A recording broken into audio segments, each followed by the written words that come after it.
What up, though? What up, though? Good morning, good morning, good morning. You heard me?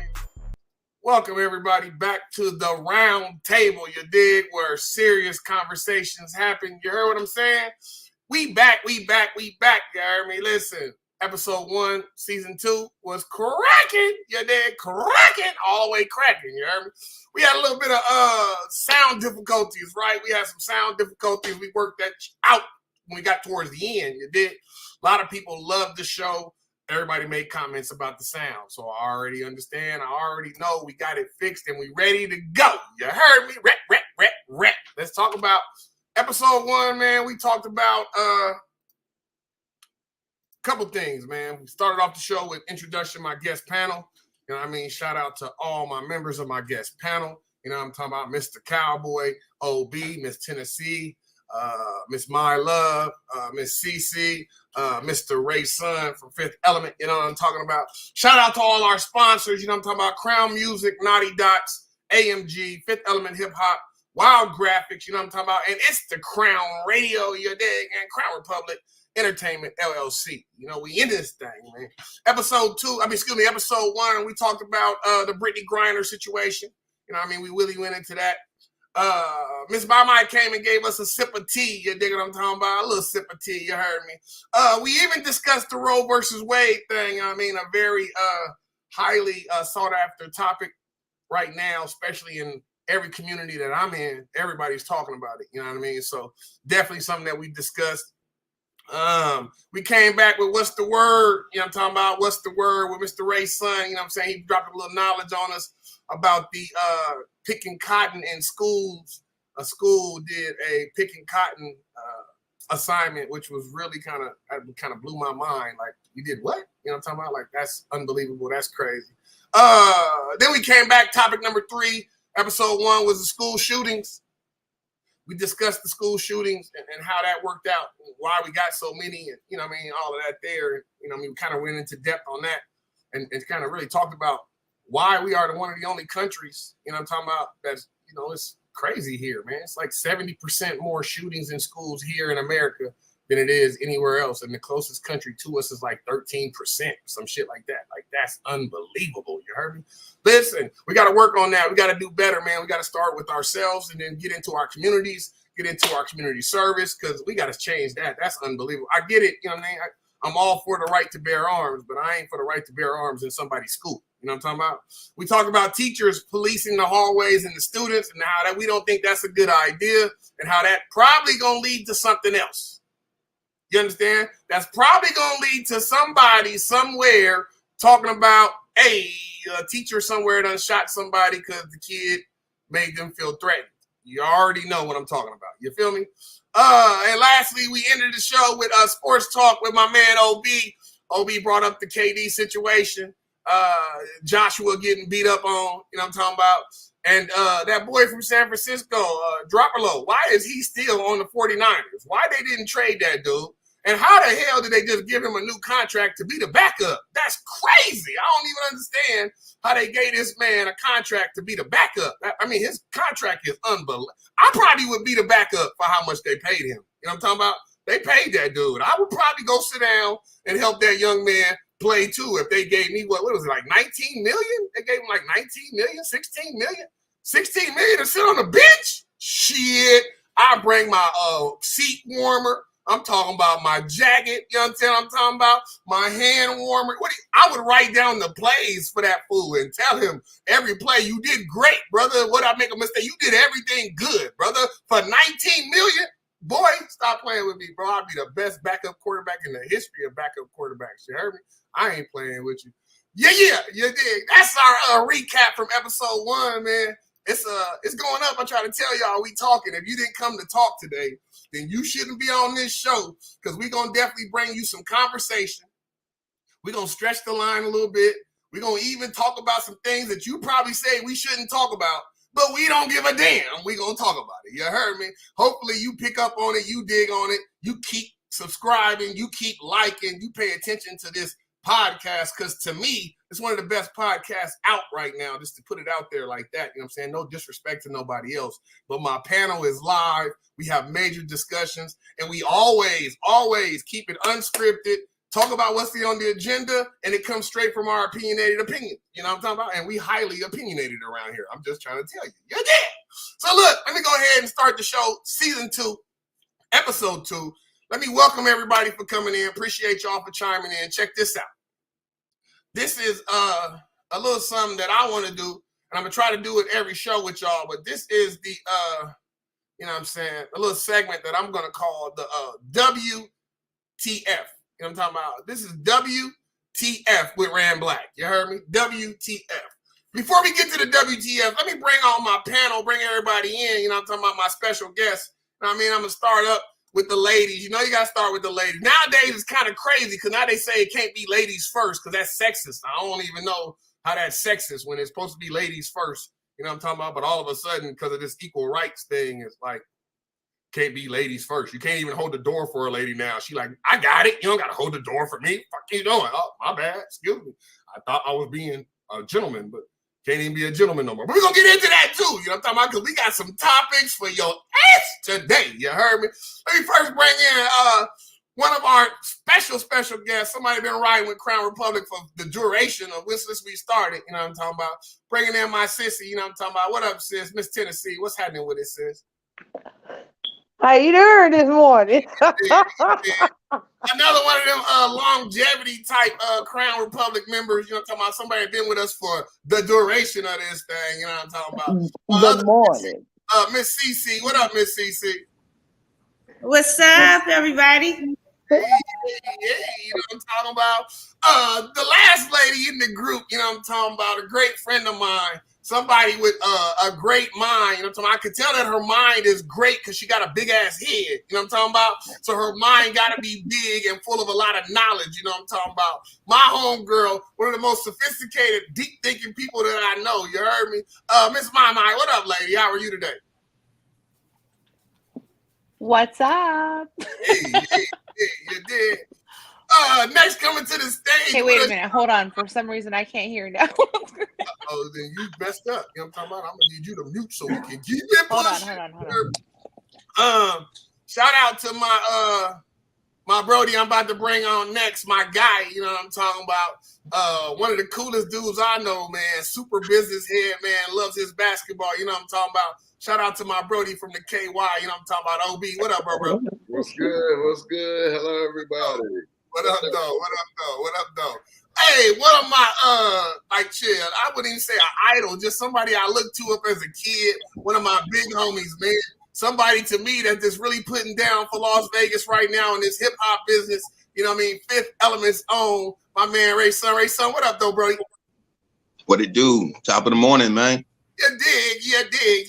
Lastly, but definitely not least, you know what I mean? You heard some of his production. His production starts the show, it ends the show. If you pay attention to any of my music, you're going to hear it. You know what I'm talking about? They say, Mr. Cowboy, bringing that heat, my big cutting cowboy. What up, family? What's good? Ladies, how y'all doing? You did. Good morning. You did. Yeah. So let me get back to it, man. What the fuck? WTF, you know what I'm talking about? What the hell is the topic? So let me give it to you real quickly. Check this out. I ain't gonna put out no locations or nothing like that because I don't want to get nobody in trouble. The shit's already online, so you already know it is what it is. But at a Hooters, there's a waitress, right? Apparently she was getting upset with people or, you know what I mean, having a bad day. I don't really know. After reading the article like 2 or 3 times, I'm still a little confused on what the hell was wrong with her. She was a little off. She needs some therapy or some guidance. Jesus. She might need Jesus. But she was dipping the hot wings in her vagina. Jesus. Gee, what kind of sauce is that? Boy, man. Listen. We're not even gonna go into that. That's crazy. You feel me? That's crazy. I don't even like. What do you do when they show up at the table? You like that's That's hot wing sauce? What is that? It looks a little dark. That look a little dark. I didn't want hot. Is that hot or is that mild? What is that right there? It look a little dark. I don't know what's happening right there. That's kind of crazy. Listen, another one. What the, you know what I'm talking about? That's a moment. You hear me right there? Listen. Another one.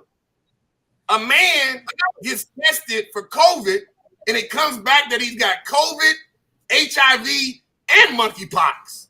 Damn! What the hell? Not funny, but What the boy? Do y'all hear me? Maybe y'all don't hear me. Listen, that's crazy. what he was doing, what he doing? That's what the fuck. What? Listen, I can understand COVID right now. COVID is going around everywhere. People catching COVID. There's hella strands of COVID. They done made up some extra COVID. Americon, Omega, Alpha, Beta, Sigma, Beta, Data. All the fraternities has got a fucking their own strand of fucking COVID. You know what I'm talking about? All the fraternities got their own strand. You feel me? But I don't understand how you go and go get a COVID test and you come back with HIV and the monkeypox. Damn, bro, you need to go sit down somewhere. I'm talking about quarantine for real. You need to quarantine for the next year. Don't take your ass nowhere. You know what I'm talking about? Just work from home. You got to get a job to work from home because you can't be around nobody. That's crazy. That's crazy. Listen, couple more. Nobody. The DC sniper, right? The younger one, Boyd Lee Malvo, right? Malvo. He going back up for resentencing. Feel me? And in reading the article, I feel like he's justified to get that resentencing. It's based upon him just being young at the time that all this happened. I can see how he might have been manipulated into doing some of the things that he did. You know what I'm saying? I can understand how he could have been brainwashed and looking up to this person and this person telling him this is what we're supposed to do. And he's with it because this is what he believes in. This is what this person has taught him. He's raised him. It's like your father. If your father tell you we're going to go out here and rob this bank and you believe in what your daddy tell you, you're going to be right there next to him robbing the bank. You feel what I'm saying? So I definitely think that he needs to be resentenced. I definitely agree with the article that he does need some therapy. You know what I mean? He's going to definitely need some counseling. You know what I mean? He's going to definitely need to, spend some time clearing up, what's going on in his head or the reason why he thought what he was doing was okay. You feel me? So I definitely, I support the resentencing there. Some more crazy shit, two more for you. A TikTok girl sues her parents for not getting permission for her to be born. Listen, that's crazy. Listen to this crazy shit that we in right now. They didn't have her permission. A TikTok girl sues her parents. Can y'all hear me? I don't know, y'all. Can y'all hear me? She sued her parents for not getting her permission for her to be born. And the judge says, I agree. I thought that one was a joke, for real. I really thought that was a joke. The judge agrees with her and be like, you know what? I'm going to give you $5,000 a month for the rest of your life. Because your parents didn't get your permission. I'm about to sue the shit out of my parents. What are you talking about? I am about to sue the hell out of each parent individually. I'm trying to get $10,000. Her parents appealed it. I'm not playing. I'm suing both my parents. It's starting on Tuesday because Monday is Labor Day, so I can't go to my lawyer on Monday. But I'm going on Tuesday. You heard me? I'm suing both my parents for $5,000 each because I need that extra income, and they can't tax me on it. You heard me? They can't tax me on. Are y'all hearing me? I'm just telling y'all. That's crazy. Lastly, since we talk about Labor Day, I'm gonna leave us with this one. What the hell is Labor Day? What the hell is Labor Day? What holiday is Labor Day? I get it. It's a national holiday. People get it off. But what the hell does Labor Day mean? What does it supposed to support? What happened in the world that we said, okay, we want to do a Labor Day? Like, did all of a sudden all the workers at one day got a heart attack and we memorialize that day because people was working so hard? Like, what the hell is Labor Day? We celebrated it. I bet you don't. Nobody on the panel really know what the hell Labor Day is. It's supposed to be for the industrial workers. Like, I've looked into it. Look, the last holiday of the summer. Shit, we could have called it end of summer holiday. Shit, you know what I'm talking about? We could have called that shit National Barbecue Day. What the fuck? The Union.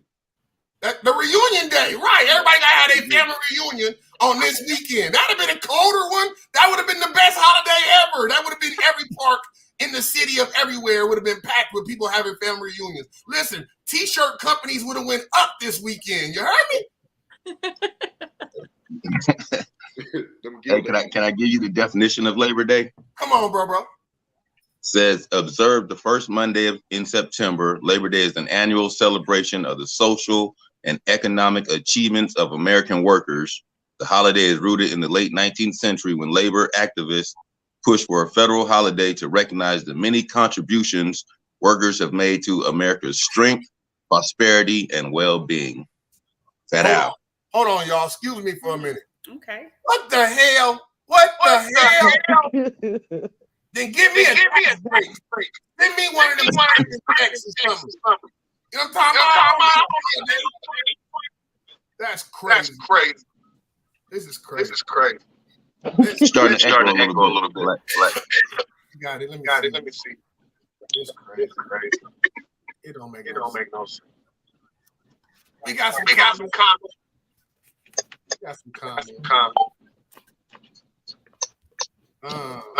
Shout out to Owen. I see you, bro. Damn. You put it down on Tom. Shit's crazy around. Am I still echoing? Yeah.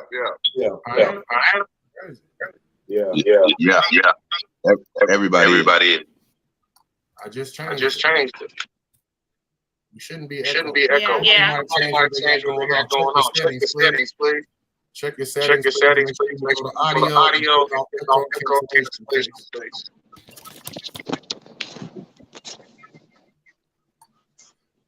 Let's get to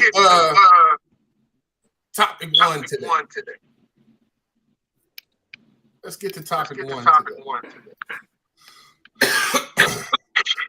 Stepdaddy issue. Really got to talk about that.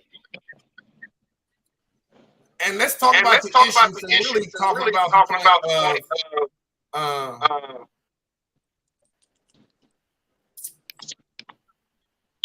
really got to talk about issues. You know what it might be wrong with your mic. That might be what it is.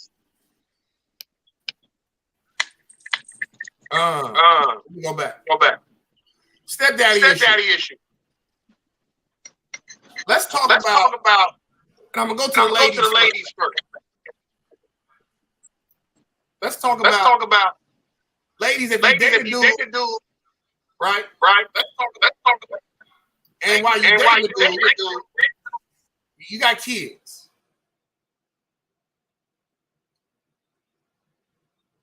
Tell me, ladies, how you deal with the issue if your new boyfriend or husband or spouse or relationship that you in, they don't your kids and your new boyfriend don't get along. Ladies, how does that work out? What do y'all do? Well, I'm gonna say hypothetically because that's not happening.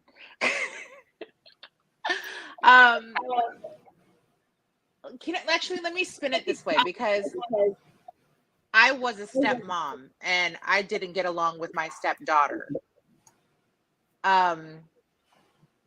There has to be a level of respect, but we don't need to be best friends. And I think that's what people think is, oh, you guys have to kumbaya and be best friends and go shopping together and whatever. But when you have somebody who was a toxic parent, her mother's a toxic parent, saying, oh, you know that they're not going to love you when their new baby comes and stuff like that. Like, sometimes there's just you just have to try and get along and try and keep the peace.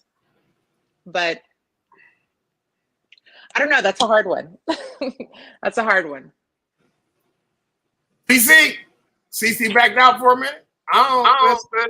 My daughter didn't have no stepdaddy. I wasn't having it. She had her daddy. Either he was there or he wasn't there.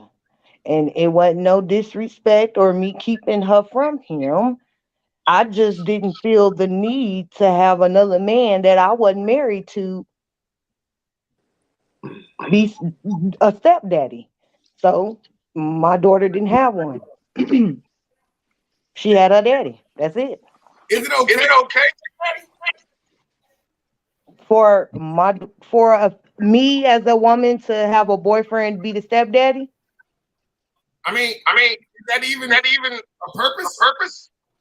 Hell no. But kids nowadays, you never know. I mean, what you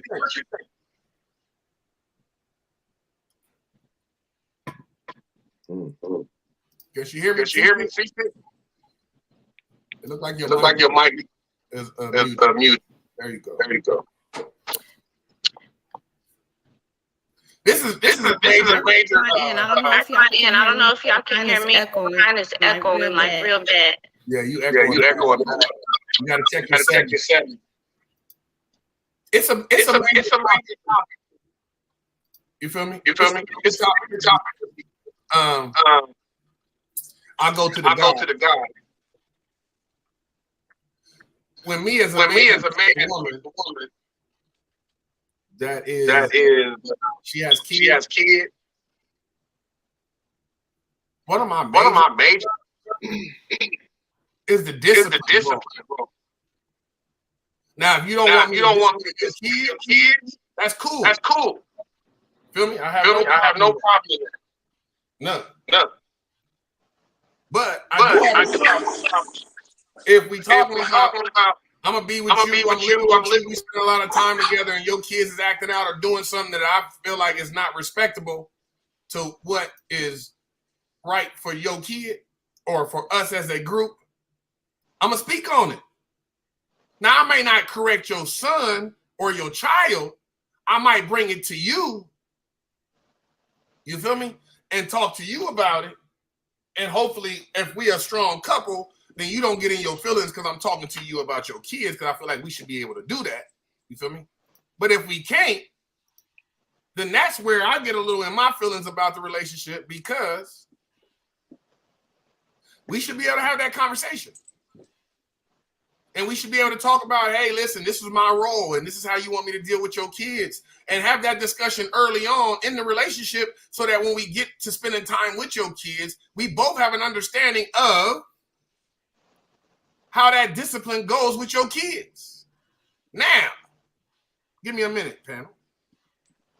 If we've been together for some years and you still telling me at year 5 that you don't want me to interact in your kid's life as far as discipline or correcting them or something of that sort, then it's time for you to go ahead and find a new man. Yeah. Because if we done spent this long together, then I definitely have some kind of say-so in how we raising your kids. Because I know with my own 2 daughters, if I'm dating a woman and we've been dating for a long time and she has something that she wants to do or say about my youngest daughter or my oldest daughter, or there's a way she can help me with raising or upbringing of either one of my 2 kids, then why would I be upset about that? If we're supposed to be a couple, we're supposed to be helping each other, we're supposed to be bettering each other. That part of this don't make sense to me. So I'm gonna give it to the panel. Y'all tell me what y'all think. Well, I agree with you. I can speak from experience as far as being raised by a stepfather. Didn't really formally meet my father until I was 19 years old. Was raised by my stepfather, was adopted by my stepfather, changed my last name. But as a kid growing up, what I know bothered me the most was some other man trying to tell me what I can and cannot do that wasn't formally my father. So as a kid, we fought and we argued and we screamed and we called each other names and we butted heads until I hit about 25, 26. And I really realized, like, damn, this dude really cared about me. He really was trying to help me not go down the wrong paths. He was trying to help me stick the course, show me how to raise a family, show me how to provide for a family. And those things as a kid, you take for granted. You're not thinking about that when you're 12, 14, 16 years old. That's the last thing you're thinking about. So for me, it was more so, here's this other man. He's trying to tell me what to do in my mama's house. and we just clashed. On the flip side, you get in relationships where people have kids now. You know, we're all getting older. If you're single, you're going to 9 times out of 10, you're going to meet someone who already has a child. If you don't have children yourself, so you got to put the new hat on. Like, okay, now you're in that role of not necessarily being the disciplinary, because I feel like if the parents are still involved, you don't have to be that disciplinarian. Their dads are still involved, then their dad's going to be the person that disciplines them. You can help the mother in your all's household, like, hey, we're not doing that here. There is rules here. There's guidelines here that we're going to follow. But when it comes to bringing home bad grades, for example, that should come from both parents if they're both involved. The step parent shouldn't be like, oh, we're going to ground you for 2 weeks because you brought home a C. I don't think it should go that way. But I do think that they should respect the guidelines of the mother and the stepfather's home, or opposite, the father and the stepmother's home. You should always, respect those guidelines and the rules that they have set in their homes, because they may be different for both parents. And I'm just speaking out of it from experience, from being the child that was raised by another man, and then being in relationships where people have had children. Who else on this? Who else commenting on this today? Who else got something on this? Cowboy, talk to me about relationship-wise. You know what I'm saying? What is it relationship-wise? Listen, I ain't not too much business to be put in the street today. You feel me? But talk about it relationship-wise. And I know me and you done had many a conversation about something similar to this. So give me your input, and then I got a little something before we end this topic. I got a little something that I want to go to too. What you think, Cowboy? It's just hard coming into a relationship and there's other kids involved, especially if you're not really together. Y'all haven't been together for so long, so it's kind of hard. And especially when the kids are bad. Kids don't even know. Say when she got the baby kids, when she got the baby kids. They don't even want to mind the mom, so it's just, you just kind of just sit back and just watch things unfold, and I guess you just talk to the woman and tell her, like, hey, you need to have the dad, if he's involved, step in and tell him, like, hey, your son, your daughter's out of control. And it just ain't flying in this new relationship. So I ain't trying to run my new relationship off because of the kids, because they don't want mine. And he don't have the right to say something right now. So, it's a sticky situation right there, for real. I feel like this. I feel like, and I'm going to spin the topic off a little bit, but if I've committed to you, you feel me? If I've committed to the woman that I want to spend time with, then I've committed to your kids too. Right. And I feel like a lot of women don't take that into preference or into thought process or put that into the relationship as well. Like when I made that commitment to you, when I said I wanted to be with you, I was thinking about the kids. Right. I wasn't just thinking about you. I definitely know the luggage that's coming with you. And I think a lot of men need to take more time before they start seeking out these women, you feel me? To understand that not just the luggage or baggage of kids, and please forgive me when I say that, because I don't want to say no woman's kids is baggage or luggage, you know what I mean? But you understand what I'm saying.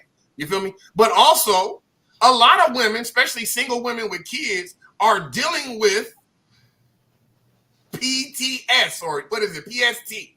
What's it called? PTSD. What's it called? Yeah, boy, stop it. Yes, they are. I promise.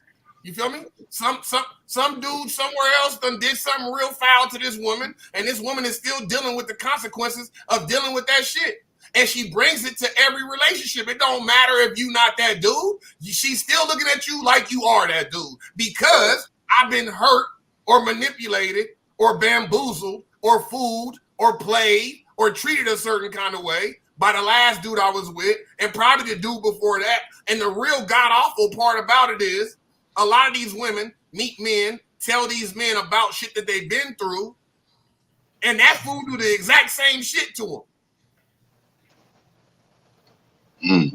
But you know what? It comes all down the choices, because even when if you're a single mom or a single dad, whether you have one child or more, you have to be more selective about the men and women that you choose to bring into your life.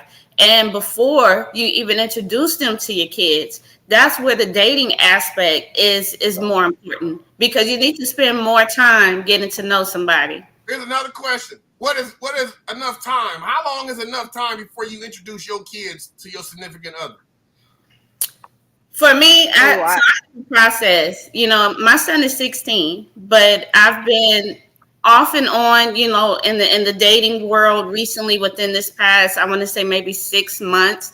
But even to that, I was in a relationship where I was actually engaged. But his thoughts and his opinions matter to me. And so before I even got to him, there was certain things I needed to see, like how they say before you get married, you should see somebody in all different emotions. You should see them when they're angry, mad, sad. How do they deal with, you know, it's kind of hard to plan out when you see somebody dealing with a life situation.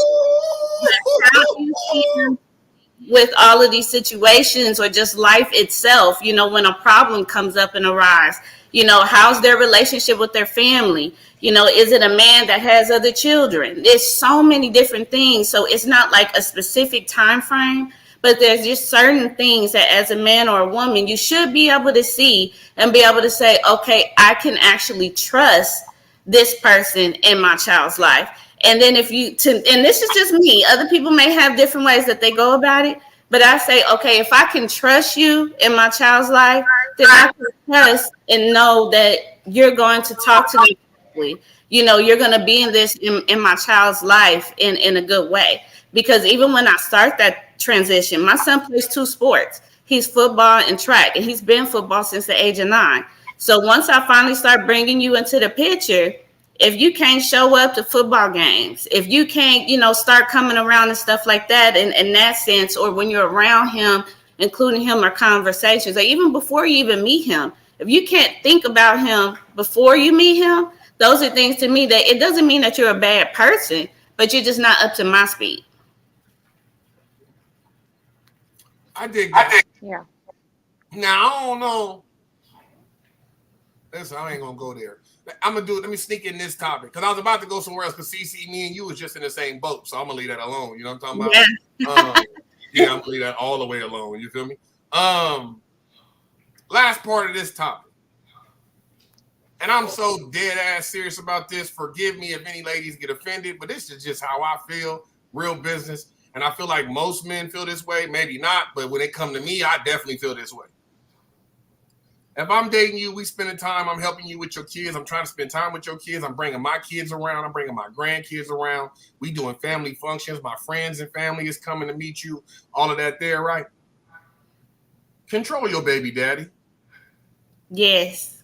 Understand me? Control your baby daddy, because I'm the type of dude that I beat your baby daddy up. And I don't want to do that, because now it's going to be a problem between me and your kids, your baby daddy. It's going to be an issue with me and you, because I had to fight your baby daddy when I feel like you should be woman enough to control your baby daddy. Boundaries. So lady, make sure you controlling your baby.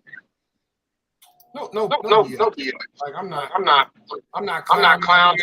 Funny. I'm being so serious. Like, we need to do a better job at when you start a relationship and you know you got a jealous baby daddy, or you know that your baby daddy got issues, or he still want to be with you. Tell that other man. Let this man know what he's walking into before he end up walking into a situation where he like, huh? What? And now I got to deal with the drama of your baby daddy and whatever comes along in our relationship. That's just as bad. To me, it's almost as bad as cheating to me. Feel me? If I got to deal with your baby daddy in a situation where it's really, really toxic, that can ruin the relationship for me. You understand? So I'm just putting it out there, man. And that baby mama's included. I'm sorry. Let me not put that out there like it's just women. Gentlemen, if you got a toxic ass baby mama and you got a cool ass chick you dealing with, fix your baby mama. Holler at her. Put her in her place. Make sure she understands the situation. No gas. I'm not joking. I'm just saying, we grown as hell. If you can't co-parent and you not with that person no more, and you got to still be in their business mad about who they dating, then apparently you wasn't the right one. Let it go. You got to let it go. I'm just saying, let it go. For real. No bullshit. no gas. I'm just saying, let's stop playing with people's relationships. You heard me? Let's go to Miss CC for the first break. Miss CC with that you fancy, huh? We're gonna go to you fancy, huh, with Miss CC. Go ahead, CC.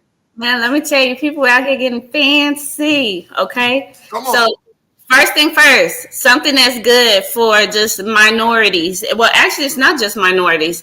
It's labeled for minorities, where they say it's for Blacks and Hispanics, how it's for everybody.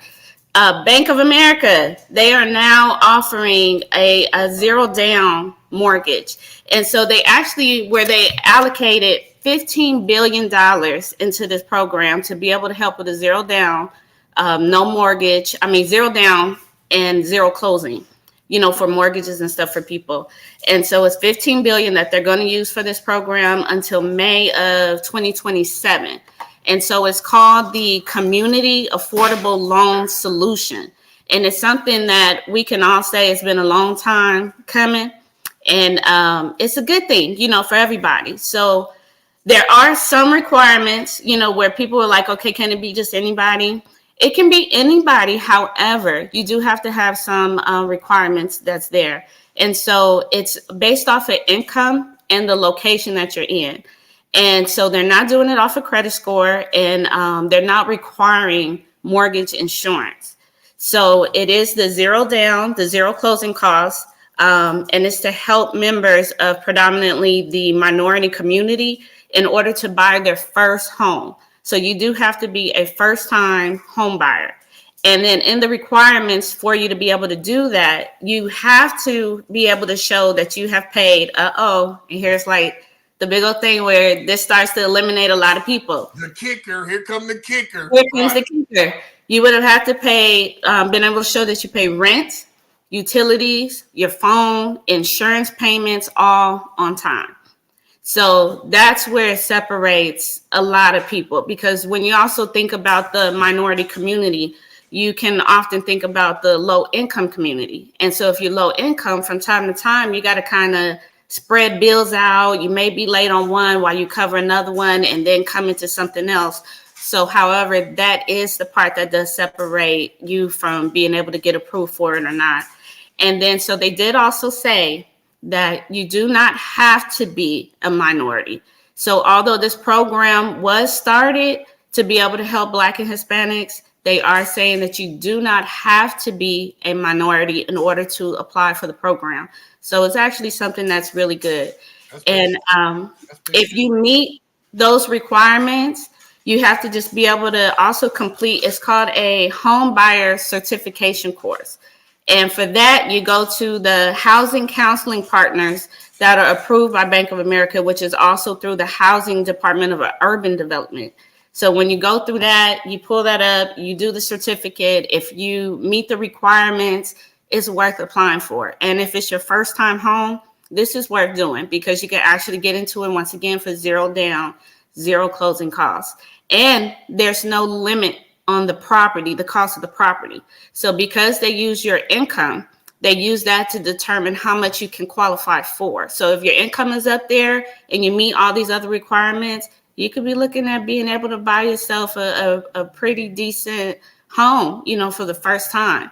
And then here's the last thing that does unfortunately eliminate a lot of us, but for the people in these areas, makes it good for them. You have to be in either, so mind you, this is a trial run. This is for anybody that's in North Carolina and Charlotte. And then there's Dallas, Detroit, Los Angeles, and Miami. So those are all the places for right now. And then if anybody's in there and they're interested, just reach out. Even if you're unsure, reach out to Bank of America, go on their website. You can pull it up. It's all on there, all the resources and stuff that you need. But it's pretty dope program. Yeah. I like that. Kind of made me mad for a minute, because you just said some cities and states that ain't Las Vegas, and I was thinking about using this program. Like, damn, where I sign up at? That part, like when I saw it, I was like, wait a minute, is Arizona in this? Come on, Arizona. But no, they're not. What's the next one? Okay, so still a part of being fancy. This one I think y'all gonna love. So it's reported that a husband Actually, so he goes on the trip quite often with one of his best friends, a male friend. They go on the trip, they go around to different places. He always says that, you know, the reason that it's only him and his best friend is because they go to different sporting events, all this other stuff. So this one particular time he invites his wife. Here's the kicker. He bought tickets for him and his friend for first class, bought his wife an economy ticket. What? Yes. So it's been a huge thing that's been online right now. The wife was so upset. I guess she went to social media and stuff like that where she had to, you know, talk about it. And she said she got into an argument with her husband over it. And his response to her was that she was entitled. So here's the thing. She's also a home wife. So she said anytime that she does go anywhere, that him and her used to normally go different places. They would go out of the country, all the other type of stuff. And it has slowly died down and stopped over the past couple years. And then so now, you know, where she's finally invited, he buys the first class tickets for him and his boy, okay? Puts the wife in economy, was upset that she was even mad about it. And then so the whole argument kind of went from there. So at the end of it all, she declined. She did decline because she said she was absolutely in her feelings about why he was putting her in economy and why her and his friend, you know, was in first class. So it's kind of put a big old discussion out there on social media. Y'all see my face? Right. Do you see my face? Something a little funny going on. A little funny, ain't it? They taking their bros before hoes a little too strong. Boy, watch your mouth around here, boy. We wasn't going. You ain't posted. You can't be insinuating. I'm just saying. I feel you. That's all I'm saying. I feel you. Yeah. I feel you. You know what I'm talking about? If anything, I'm gonna buy the homie a seat in the back because he didn't have no money to get this seat. So I'm gonna go ahead and get him a seat in the back. Me and wifey gonna kick our feet up in first class, eat on a little something, try to go get frequent flyer miles in the bathroom real quick, hit the Mile High Club. You know what I'm talking about? Like that's just what I'm on. But apparently, him and his homeboy, they go way, way back. They go way, way back. So but look, also get this. So the homie was so comfortable that he actually messaged her. So after him and his wife get into a little argument, you know, about everything, I guess the husband goes and tells the friend. The friend felt comfortable enough to message the wife and tell her, you're entitled, and this is why he doesn't invite you. All right, hold on, CC. I'm muting you right now. You got put on mute. Because that's the craziest shit I done ever heard. Your homeboy hit your wife to tell her she's entitled, and that's your wife. I'm gonna unmute you, CC. I'm sorry. It just kind of offended me that you had said Yeah. that. He had said that's crazy. Yeah. And on that note, we're gonna get off that topic because I'm not even touching that. How your friend gonna hit your wife and say, boy, what's wrong with you? That's crazy as hell. That don't even make no sense. Listen, that's crazy. That was You Fancy, huh, with Miss CC. We appreciate you, CC, bringing them topics together. Listen, that Bank of America topic, that mortgage and getting you a house, all of that matters, man. Make sure y'all chime in on that. Make sure y'all paying attention to that. That's big. SHIT. You heard me? I love that there. I love that there. You heard me? Topic number 2 we're going to talk about today. Topic number 2 we're going to talk about today. Forgive me for wanting to have this conversation today. But I feel like we're going to have to talk about this. Because over the last recent year, 2 years, 3 years, shit, I can keep going 4, 5, 6, 7. It's probably almost 1 or 2 every year. It's probably more than that every year. But me being an athlete and really paying attention to what's going on right now, I'm a little thrown off with all the sexual assault in athletes right now. Right? Like, let me just give you some names real quick. And some of these names aren't super recent, but I just want to give you some names so you can hear, like, how serious this situation really is. You feel me? Check it out. We got the boy from the Browns, Watson, right? That's right now, right? They still going through that. It just happened or just came out, George Foreman and his old ass is fighting a sexual assault case right now. Feel me?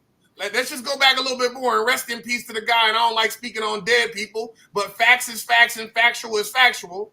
Kobe Bryant caught a sexual assault case. Feel me? I know my cousin Cowboy ain't gonna like this, but his quarterback, and he retired, but Big Ben caught a sexual assault case. Feel me? Everybody knows this is a hella throwback. He did catch 2. You absolutely right, Ray son. He did catch 2. And if you do it once, that means you probably did it the second time too. But Mike Tyson, one of the best boxers I've ever seen fight in the history of boxing, caught a sexual assault case or 2. Feel me? Anthony Mason. I don't know if y'all know Anthony Mason, but Anthony Mason used to play for the New York Knicks. Caught a sexual assault case.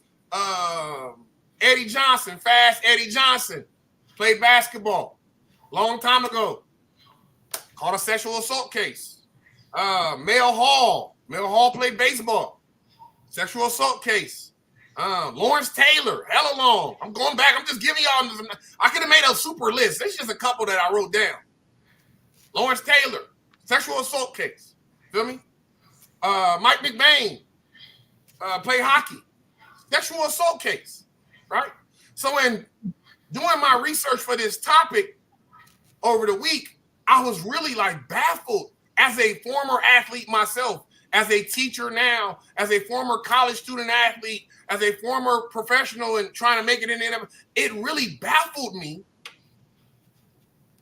how so many of these athletes are putting themselves in a place to be charged with sexual assault.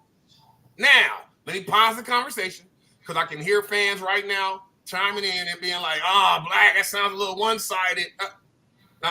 Don't get me wrong. When you at a level in which you're making millions of dollars or hundreds and hundreds of thousands of dollars, I know for sure that there are women out there that's looking at the meal ticket like, all I need is the opportunity and I can flip it and turn it into whatever I want. And 9 times out of 10, let's just be honest, gentlemen, if you get a rape or a sexual assault case, they're going to come get your ass right away before they ever ask you any questions about what happened. You're going to get arrested and some more shit before they ever come and be like, okay, so what happened? No, you're going to get locked up. They're going to move you out your crib with your hands behind your back in handcuffs. You are guilty until proven innocent. Factual. Especially in a sexual assault or rape charge. Period. 9 times out of 10, the woman's word means more than a man's word does in a sexual assault or rape charge. That's just facts. That's just how law and the judicial system really looks at things. Let's just keep it a buck. You feel me? Keep it a buck. So in that, today what I want to talk about is how in the hell are so many of our athletes putting themselves in this situation? And why are we as spectators allowing it? Why are we as spectators not? Okay, here's one. When they took the knee with Kaepernick, when Donald Trump said, shut up and play basketball or shut up and dribble, or, you know what I'm saying? You're disgracing NFL football type shit. Everybody has something to say, and we made a movement in it, and we don't like that. When the Clippers owner said what he said about his black players, the NBA made a movement to get his ass out of there as a owner. So I'm just a little confused as a fan of sports, as an old head that was an athlete. How are we, the fans, the buyers, the viewers, what's wrong with our perception? Because apparently it's okay. Look at Watson. Watson's about to play for the Browns in like 11 games, and yet nobody's out here protesting like, yo, the NFL shouldn't let him play at all. He should be banned from the NFL. Yet we continue to watch these athletes. Yet we continue to generate revenue for these companies and these leagues, and they continue to allow their athletes to do as they wish, as long as in court they can solve the problem. Whatever you do in court, it happens, and then we'll give you a 6-game, 7-game suspension. You can come back and keep living your life. But if I, Randy Black, right now, go out and catch a sexual assault charge, or I rape somebody, they are going to fire me from my school right away. Oh, yeah. If I'm dealing with a young lady that's in her 18s to 20s, they're going to probably get me for dealing with a minor. They're going to revoke me from getting a sub-license, a teacher license, all of that. They're going to drag me through the mud. They're going to run me amok. And before you know it, I'm going to be out of a job. They're going to dirty up my name. And I can't continue making a livelihood for me and my family. Yet, when the NFL, NBA, baseball, hockey, when pro athletes do it, we continue to let them be who they are. Somebody chime in for me. I don't understand. But, you know, it's also the same like for high school and even college kids. You know, if it was to happen to them, just like how you say if it was with you, you know, so much would happen. And it's the exact same with high school and college kids. You know, let a college athlete or a high school athlete be reported on and stated that something happened. The first thing is they're going to be removed from the team, possibly even expelled from school, and quickly, you know, before it's even figured out. So they always start there at the school first, and then it's like, okay, then what happens from there? We may go from there, or you may no longer be welcome back to this school at all, or no longer part of the program. So it is pretty intricate, especially like when it comes to the NFL, because of how much money they have on the line. And I think that's the driving force, you know, behind all of this, is whether they're going to actually say, okay, you can stay. You're a player that we need because we make a lot of money off of you and we can't just let you go. Or compared to, okay, you're a player that we really, your income, unfortunately, is all the way down here as kibbles and bits compared to our big guys. So, hey, we can afford to cut you at this point because we don't like how you make us look. So they'll work with it.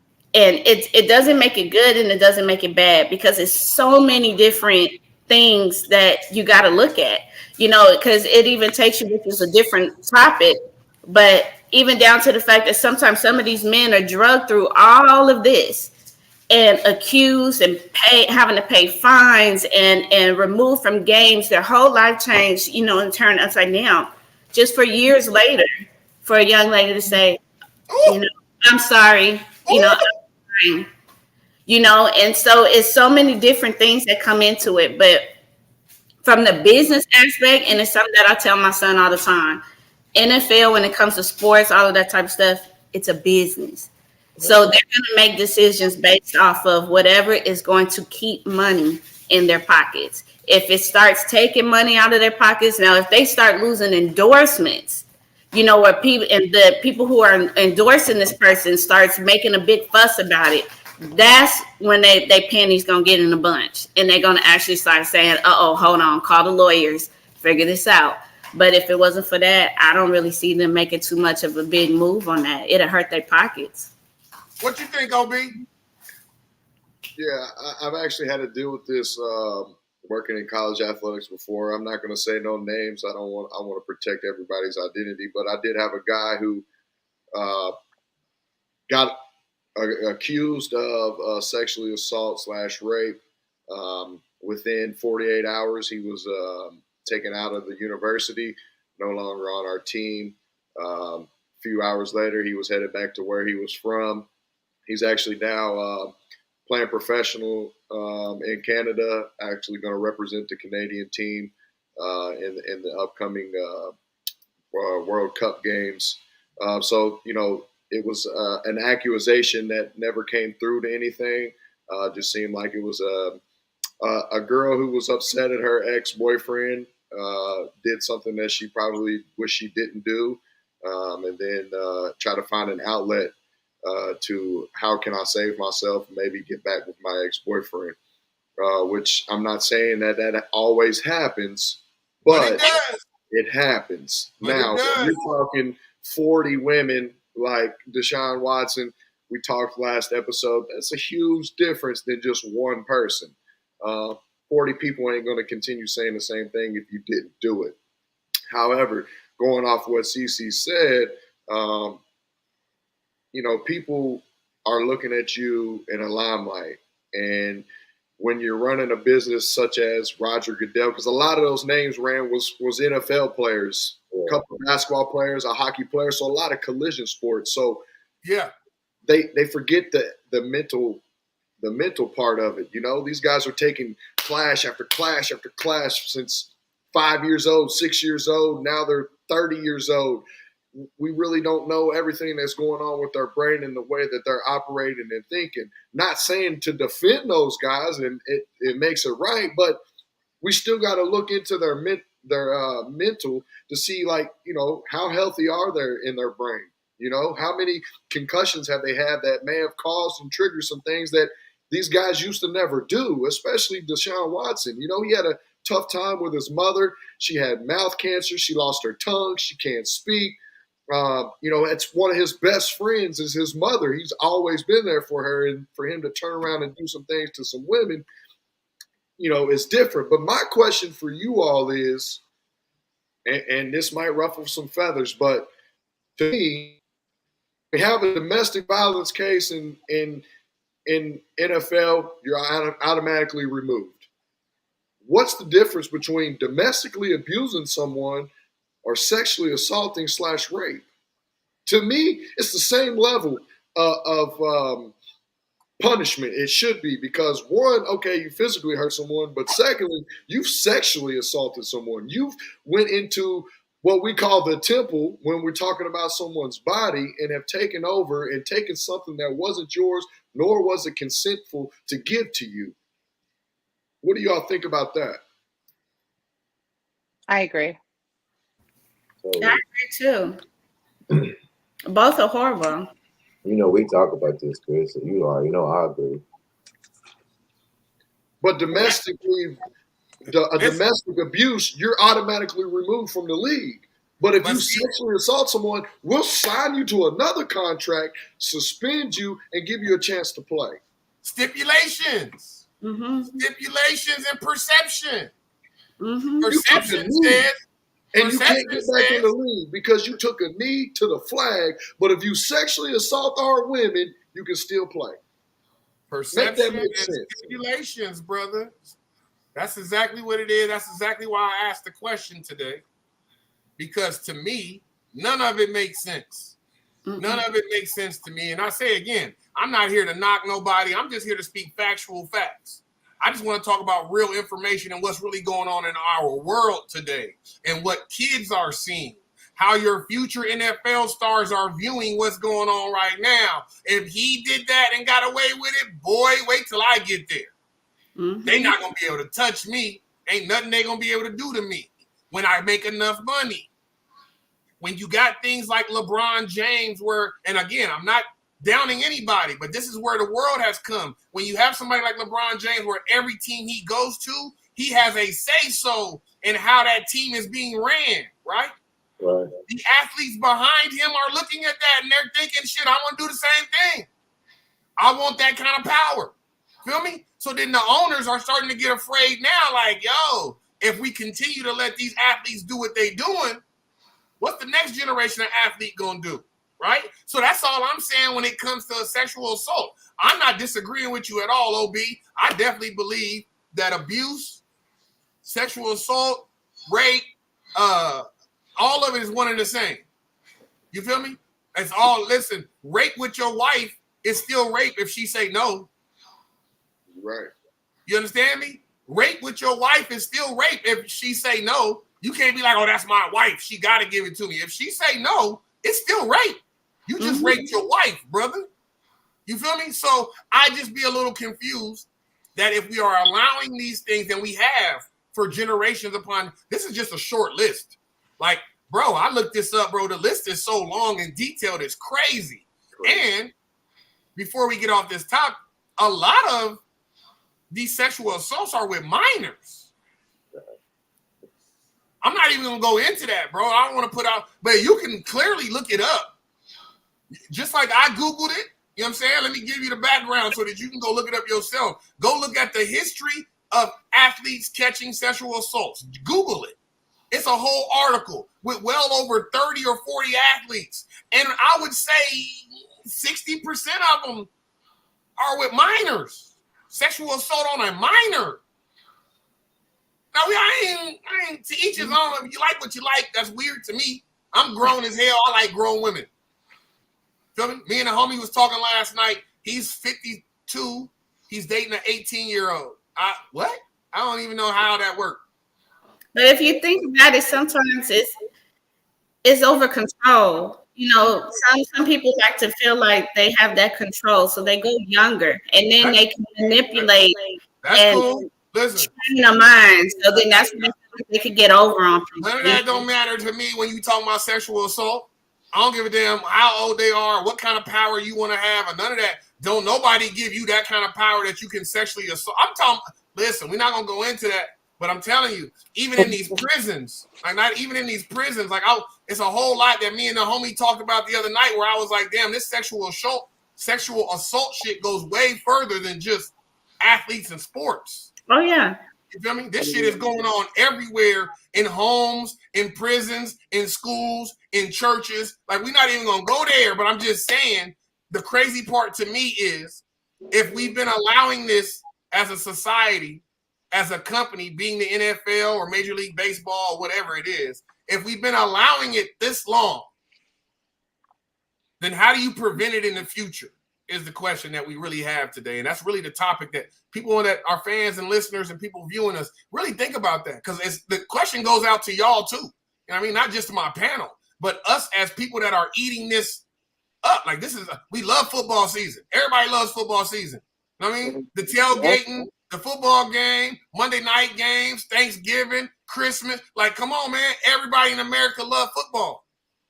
But since we are consumers of this league, since we help support this league, then we, the consumer, we, the fan, we, the viewer, need to take a little more time and think about, is that what we want to see? Is that the perception that you want to put out? You feel me? Is that what we really want our kids to be able to say, that happened and nothing happened to him and he still got 300 million? So when I get there, I mean, I can do the same thing. I'm looking to benefit in the same way. You feel me? Real talk. Let's go to, my bad. Go ahead. Who is that? Right? Me. Okay. My mic was muted. But okay. We as fans, we gotta wait for the due process is in, because every sexual assault and every domestic violence isn't really a sexual assault or domestic violence. You know what I'm saying? Facts. Some people be capping. We've definitely seen it in the media where women have lied on about the sexual assault. You know what I'm saying? So we as fans just got to trust the due process before we condemn the athletes. That's all I got to say right there, though. No, I agree. Now listen, I agree. Big homie, I agree. And But please, I hope that me speaking speaking on it. Hold on, Chris. I hope that me speaking on it don't make you feel like, we all on one side. You feel me? But I'm just saying, if everything being even, because we know people lie. Look at Tupac. You know what I'm saying? Like, we could talk about a whole bunch of women that set men up. You know what I'm talking about? Like, it happens. You feel me? But if everything being even, then let's talk about the other side first, so that you don't even put yourself in that situation to have a woman lie on you and say that happened. You feel what I'm saying? That's all I'm saying. Go ahead, OB.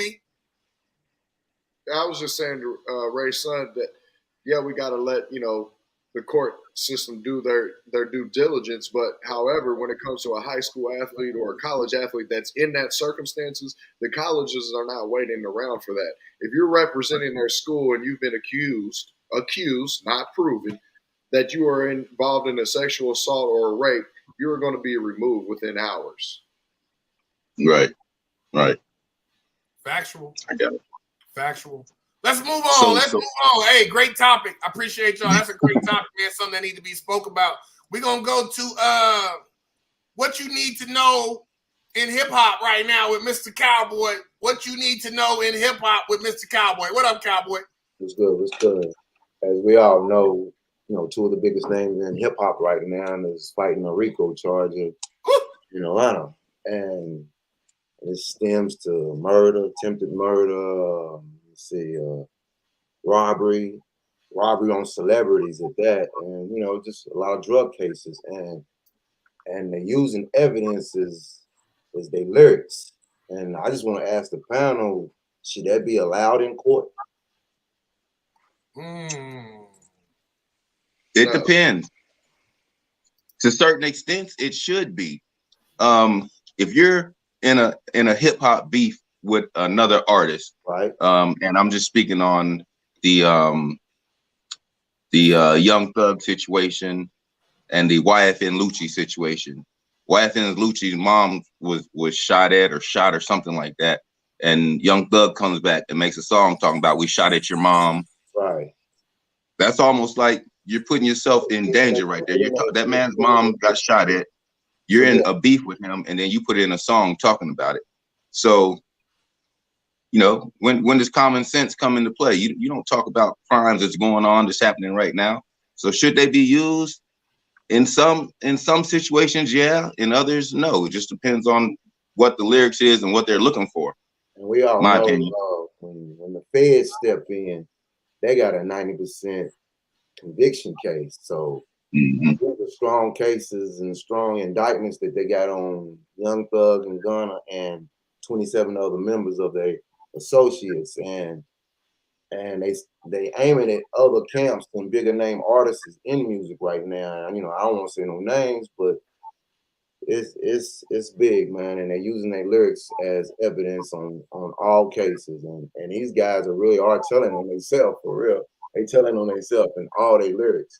So I feel like this, Mr. Cowboy, and it's something my pops taught me a long time ago when it came to doing music, right? My pops say, don't put nothing in your music you don't want nobody to know. Right. You feel me? So right. I feel like if you put it, it's just like if I wrote a book and I put in my book, in the final chapter of my book, that I murdered somebody, you don't think the police and the feds is going to use that book as my confession of saying, bro, you say right here in the book that you murdered this man on this day at this time. We found his body. We know you did it. You feel me? So I say again, and that's why I'm real careful on some of the stuff I put in my music. You feel me? You can ask Ray's son. A whole lot of shit happened on the block. You feel me? A whole lot of shit happened on the block. It don't mean that I want to be out there telling everybody about the shit. You know what I mean? It's a whole lot of shit that my neighborhood clique fit up. We did. It's a whole lot of shit. It don't matter. Like, it don't matter what it was. It's a whole lot of shit we did. You feel me? It don't mean I'm going to be on my songs telling y'all all the business. You feel me? And that's where I feel that this generation, they don't got no street smarts. They common sense is lacking because they be quick to tell all their business in their songs because the viewers like it and make them sound tough and make them sound cool. But what you don't understand is them RICO cases is real. They're real. Shit's real. And they using your own words against you. What are you talking about? No, I don't sell drugs. Well, shit, listen, on this song, track 7, 1 minute and 30 seconds in, you say you pushing big weight from California to New York. You talking about you got big pounds. You know what I'm talking about? We came to your house, we found 4 of them, which lets us know that you have some pounds. Yeah. So who's to say that you really ain't doing that? And that's actually facts because they actually raided Thug's house and found all that. Big weight. And methamphetamines, all that. So yeah. So that's just my point.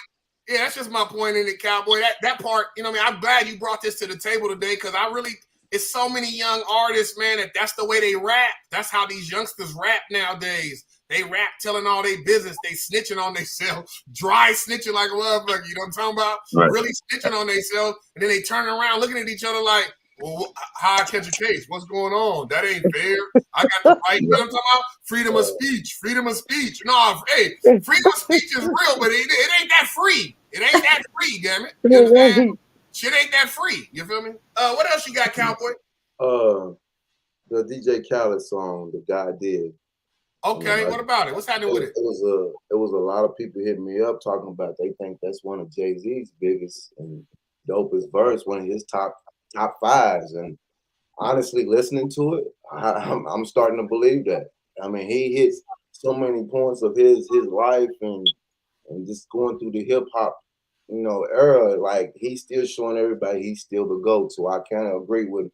But even though Lil Wayne and Ross did held their weight on that, but Jay-Z did him, and that's just it. Me and Chris talk about it all the time. Man. Chris, he be texting me. with reciting verses of it and everything. I'm like, hey, let's go there, let's go there. You know what I'm saying? I said, I'll feel you. So yeah, I think that's when Here's Jay-Z. my take on Jay-Z. I think Jay-Z has surpassed the level of being the GOAT. And the reason I say that Jay-Z is the GOAT, I'm not the biggest Jay-Z fan. So let me tell everybody that I'm not the biggest Jay-Z fan. Lil Wayne was my era. That's who I is the GOAT. However, Lil Wayne went off the deep end on us as he got older and further into his career, and Jay-Z never did. When it comes to Tupac and Biggie, they never got to the point of their prime in their career to get to the level that Jay-Z has surpassed. So in my eyes, Jay-Z at 50, 51 years old, still being able to relate and adapt to all the changes he started rapping in the late 80s is incredible to me, and to me has surpassed him as the GOAT as a rapper. Right. I agree. I think we using the word GOAT the wrong way. I agree. I don't know what we talking about right now. Jay-Z, the most phenomenal hip-hop businessman ever in the history of hip-hop. Factual. I'll give you that. Factual. But if we talking about the GOAT, you talking about the GOAT? No, I only got two of them. That's either Biggie or Tupac. We can't say that their careers never got to evolve past where they made it to their peak. That's even more to my point. Even more to my point. Them boys was selling easy and they never hit their peak. They never hit their prime. That's crazy. What do you mean? Jay-Z was selling the same thing and survived and made it without he'll tell you, I made it out of the dope game without if Tupac and Biggie don't die, there ain't no Jay-Z. True. How do you know? What do you mean? He did it. Tupac and Biggie and Jay-Z was all rapping together. Jay-Z was the little homie. Yeah. Jay-Z was the little homie. Tupac and Biggie was rapping. Jay-Z was the little homie. You're right. But he took over what he needed. You let them dudes get to their prime. But you don't hear about Jay-Z. So that would be like comparing, let's use it as an athlete proportion. That would be like saying that if there is no Jordan, there is no Kobe. Facts. No. I'm going to use your boy that went to Maryland that overdosed on cocaine. Len Bias. Len Bias. That would be like saying comparing him to Michael Jordan just because he was already doing great things in college and never got to the point to be Jordan. Factual. But we don't know that. But he wasn't doing Jordan. Even in college, he wasn't doing Jordan. He was better than Jordan. Wasn't doing Jordan. College-wise. Huh? College-wise, his numbers were better than Jordan. Do he got a championship? He didn't make it that long in college. Oh, did he get one his freshman year? Sophomore year? Junior year? No, he didn't do none of that. He did make it that long in college. He got drafted to the Celtics. He passed after the draft. You're right. Oh, yeah. So I say it again. You can't compare them two when he played. To Maryland. That's the little homie. North Carolina, look who everybody Jordan had on his college team. That's the little homie. Jarvis Worthy. That's the little homie. What they say when they be in a basketball game, they do them like this. That's the little homie. That's the little homie.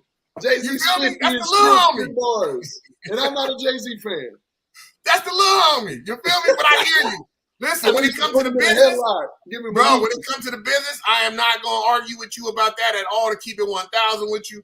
That dude Jay-Z is a cold businessman. You feel me? Right. His business is supreme. I can't even, there is no faking, no hating on that at all. But when we start talking about that GOAT shit, like, bro, I'm telling you, Tupac and Biggie, listen, when both them dudes died, there was a gap in hip-hop. There was a gap in hip-hop. You feel me? Like, that hip-hop fell off for a few years. Like, damn, what we gonna do now type shit. Jay-Z couldn't do nothing but pick the crown up and run with it. Like, he had to pick it up and run with it. Black, the gap wasn't that long when they passed away. It didn't take long for DMX to come in. Biggie passed, it was 95, 96, 97. And right after that, DMX dropped. Say again? Somebody had to. Yeah, but the gap wasn't that long. It ain't like a bunch of years passed after Biggie and Pac died, and and there was no good hip hop. Because like I said, DMX came. How many years you think it was? One. I would say 2 or 3 easy. I say 3. I say 2 or 3 easy. DMX's first album was cold. It was nice, but it wasn't Tupac. Ja Rule's first album was cold, but it wasn't Tupac. It wasn't Biggie. Feel me? It's Dark and Hell is Hot, DMX. That shit was hot. I said that shit was hot, but it wasn't Tupac or Biggie. It was Tupac or Biggie? No, it wasn't Tupac or Biggie, but what I'm saying is it didn't take long. It didn't take 2 or 3 years for rap to be on the top level again, like missing those MCs. It didn't take that long for it to take off again. I'm gonna beg to differ with you. We're gonna move on. I definitely hear what you're saying. No, real talk. I hear what you're saying, and it's the music business, so they got to put somebody back in that place, right? I dig that. I think what you're saying, right? And Ja Rule, DMX, Jada Kiss, all of them dudes was around when Biggie and Tupac was around. So I'm not saying that these dudes came out of nowhere. I'm just saying that the gap that Biggie and Tupac left was phenomenal. You understand? Phenomenal. Like, damn, what happened to hip hop? It changed the whole way that we viewed hip hop for a moment. You feel me? Jay-Z Nas made a whole album. Nas too. That's where it really made a whole album said hip hop is dead. Man, listen, and that's the part where I feel like, where did Nas go? Like, I feel like Nas should be Jay-Z. He should be in that seat too. But somehow he got pushed out the way. I don't know how, but it happened. You feel me? It's kind of crazy. Let's go to good shit, Cowboy. I appreciate you, bro. Let's go to topic number 3. This is a little touchy topic. And let me tell you why I brought this topic in, and I wanted to discuss it with my panel today, because especially at the high school and college level, the transgender community is growing. And not like you would think in an adults, like we all adults, and adults have the right to make a decision of what they want to do with their bodies, right? But the transgender community is growing even at the most youngest level. You know what I'm talking about? Middle school and high school students are seeing themselves as something other than what their body may be, right? We have students now that are actually lightweight protesting high school sports because they're not allowing transgenders, or they are, and then it's getting repealed and people are getting in trouble for transgenders doing sports in which their body is not saying they should be doing that sport. For instance, we have some transgender men that are running females track and breaking world high school records in track. And they're getting these records, and then there's girls sitting around like, but it's not even a girl. It's a boy. He's going to be stronger. He's going to be faster. Like, he's a boy, right? But because we're in a society now where we're trying to view things in a different light, feel me? Transgender communities are growing, and they're looking for certain rights. So what I kind of want to talk about today is, first and foremost, even in prisons, transgender men are being sent to female prisons. Now, I don't know about you, but a transgender man in a female prison, it seems weird. But even in the article that I read about a transgender man being sent to prison and then getting convicted of manslaughter because he apparently impregnated 2 women, prisoners, at the prison. So you definitely not a woman. You definitely not a woman. You feel me? And then I want to say, and tell me, fix me if I'm wrong, correct me if I'm wrong, but apparently he killed one of the women because they was going to say something about them being pregnant, or they was going to let somebody know about being pregnant. So that's where he's catching the manslaughter charge, because apparently he hurt this woman because he didn't want her to tell on him, or however the situation works, right? It's all a bit confusing to me, because if we know this is a transgender man and we're sending him to a woman's prison, it don't really fit where it's supposed to go. You feel me? Now, in talking to somebody about this the other night, I talked about the whole show last night with a friend. That's how excited I'd be about this show, for real. But talking to a friend last night about this show, the first thing my friend says, which like most people probably gonna say it, why not build a transgender prison? Okay, right. If that's the solution, that's the solution. We always come up with a solution to spend more money and then put more people in prison, right? That's how it works, right? But how do we go about this new community that we have amongst us and these people that are looking for equal rights, right? How do we go about these transgender athletes that want to compete in high school and college sports? How, even deeper, what about a transgender teacher? We now have people that are wanting to be teachers that are transgender, and the educational system is trying to figure out, do we put transgender teachers in classrooms? Would you want your elementary school kid to be taught by Mrs. Shea, who used to be a man a year ago, 2 years ago? He was Mr. Shea 2 years ago. He taught music. He's Mrs. Shea now. He's teaching reading, or she's teaching reading.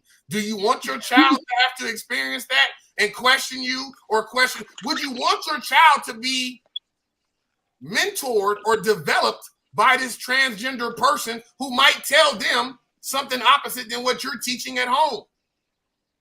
My question to the panel today is, how do we assist or build or communicate or understand the things that transgenders are going through, or the transgender community is going through, and what they're trying to do, the equal rights that they want? How do we go about that without offending others? Now, don't get me wrong. We in the world of super hypersensitive, so everybody's offended about something. You know what I'm talking about? I don't have no hair, so people with hair are offended because I'm bald, and I said being bald was beautiful. Well, what about having dreads? What about having waves? What about having flat tops? You offended me, whatever. In the situation that we're talking about today, when we talk about the transgender community, how do we assist them or help them, or how do we come together as a community to try to figure out how to do something where it's not offending everybody else? Go ahead, panel. Let's shine a light, I would say real quick, on Caitlyn Jenner. Okay, so everybody knows who Caitlyn Jenner is.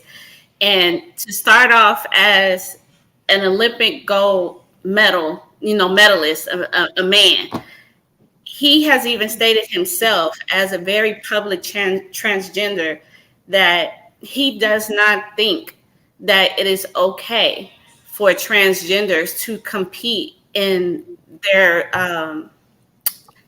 on the opposing side now. So to have a man who's turning into a woman and then throw him into a woman's sport, he has publicly stated that he does not agree with that, because being a man who has trained and actually gone through the Olympics and all of that type of stuff, he states that it's completely different. You know, a man's body compared to a woman's body, and the things that women, have to deal with, even during training and stuff like that, where you have some women, if you get down to the biology part of it, some women can still be dealing with a menstrual cycle, during all of this, and their hormones, the estrogen, all of this type of stuff, while training, compared to men whose bodies are hormonally built different. Right. And so to have them out there trying to compete, no matter whether you leave your PP on or you take your PP off, it still leaves you as a man where your hormones and the biology of you is completely different compared to a woman. So you can have a man that'll get out there, start training really hard, and then maybe outrunning a woman or outthrowing a woman. It's something like when they have those sports. I forgot the name of the one. It slipped my head just now. Like when they're throwing either javelin, like javelin. Yeah. Yes, like even with stuff like that, just when it comes to strength as it all, because can you take a transgender man and put him into boxing with a woman?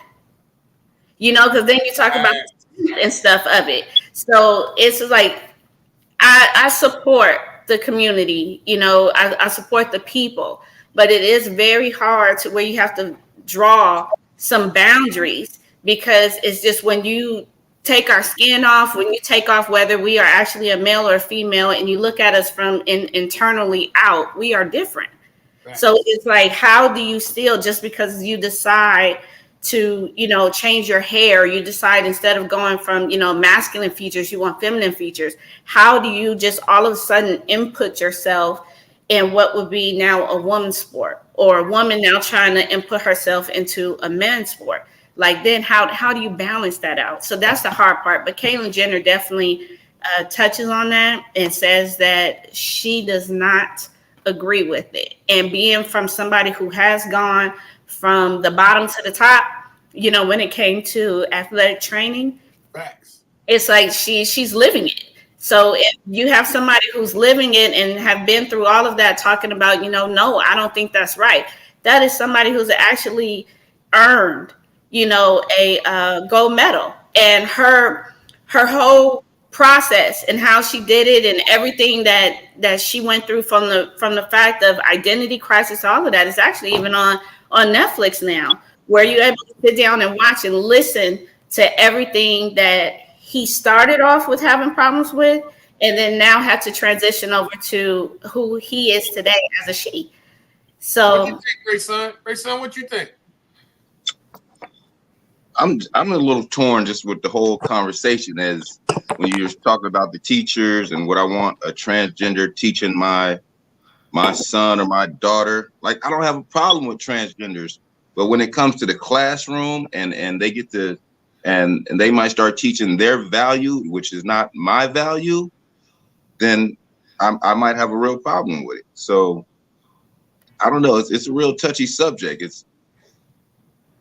I don't know. It's kind of, I don't know. I'm a little at all on this one. Factual. That's why I brought it up today. I'm telling you, the homegirl last night was like, "Oh, Randy, you probably shouldn't do that topic." I shouldn't. We shouldn't talk about that. Nah, that's a sensitive subject. People not gonna like that. I'm sorry. That's not about what they like. Let's talk about what's really going on in the world. You know what I mean? Right. A lot of people don't want to talk about what's going on in the world. We want to act like we don't really see it. When this is what our kids is dealing with. Your kids got to deal with this. You should be up on this. You should be putting a little bit of time in researching and investing your own time to figure out what's going on in your community with your kids. My opinion. Just my opinion. Right. Like my daughter. Oh, my bad. Go ahead, Rayson. Just being in Walmart, my daughter saw a transgender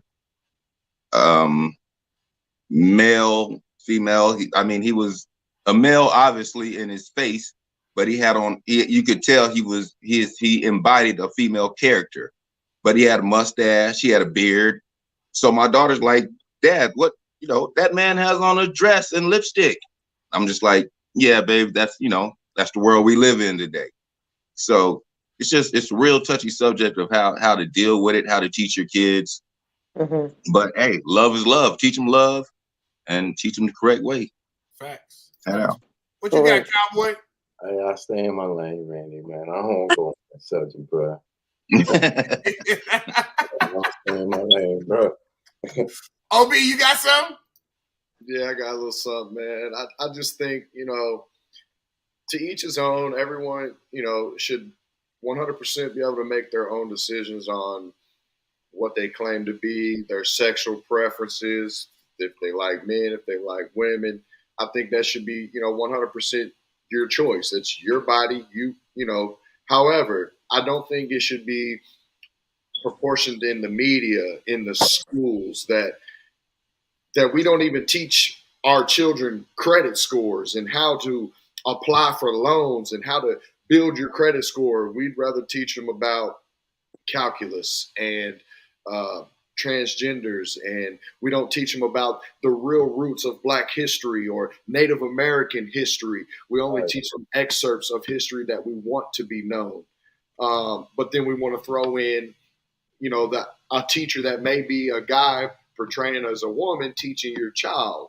I do have some differences on that. I do have differences of guys that are becoming women that want to compete against my daughter, because I promise you, if my daughter's running track and she goes and loses the national finals to a dude that is now a girl, I'm going to see that dude in the parking lot, because and that's just facts. I mean, seriously, I'm uber competitive. So, you be my daughter and you're really supposed to be a dude, well, then I'm going to show you what you should, how a dude will handle it. That's neither here nor there. But the situation that sticks in my mind that I just can't understand, and maybe it's my lack of knowledge, but we got Zaya Wade, okay? she's, if I'm not mistaken, 13, 14 maybe now.